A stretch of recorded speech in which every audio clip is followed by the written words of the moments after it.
Hey guys, and welcome to another episode of South African Craft Beer Tasting.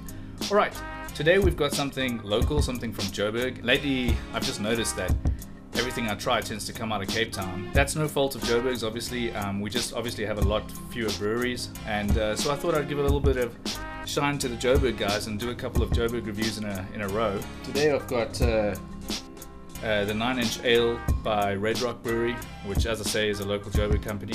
And I'm planning on doing a Mad Giant review soon. I won't tell you which beer just yet, but I've got one sitting in the fridge and I'm excited to get to that.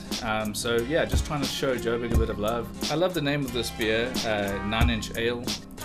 It's obviously a reference to 9-inch nails, and on the bottle it says the underground genre of alternative rock music was the master brewer's inspiration. So yeah, it's pretty much definitely a reference to 9-inch nails, and 9-inch nails was actually one of my favorite groups growing up, during my angsty times as a teenager. I hurt myself today to see if I still feel. Alright, but yeah, let's get into the beer, let's pour it, let's see what it looks like, let's see what it smells like, and then get into the tasting. It's pretty much an amber ale, guys, that's what it says on the bottle. It says it's brewed with Simcoe. There we go, fantastic looking, as you can see. It's definitely got what I expect from an amber ale in terms of looks. A nice, thick, sort of tight-knit head, which I always love to see on a beer. It means that the beer's been brewed very cleanly, very well. It's completely clear in that I could probably read something behind this if I put it there. And not only that, but it's got this beautiful sort of deep sort of copper tone to it. Really fantastic. Alright, well let's give it a smell and see what we pick up.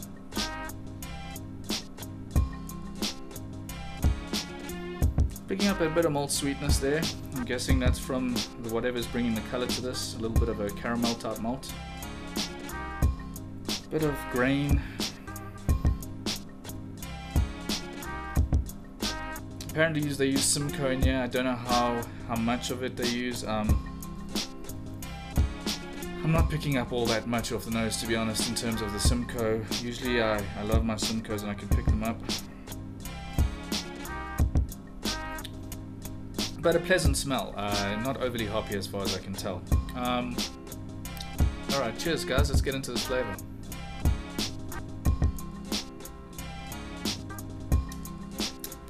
Okay, it's very clean beer. Straight off the top, retro-nasal. I'm getting this slight hop, but not much. Again, I'm tasting quite a bit of malt sweetness, but it's not overboard. It's just slightly noticeable. A nice medium body, I'd say. Nice medium or roughly medium body there. I'd say this is slightly malt forward, although it doesn't stand out as too sweet or anything like that. But bitter wise, I'm getting almost no bitter, or very gentle bitter. Yeah, very, very, very little in on the side of the hops that I'm picking up there, guys. I'd say it definitely fares okay as an amber ale. I was chatting to a friend just the other day, and I was mentioning how I personally feel that ambers are quite boring, and he actually said to me that he believes there's certain ambers that obviously stick out as phenomenal.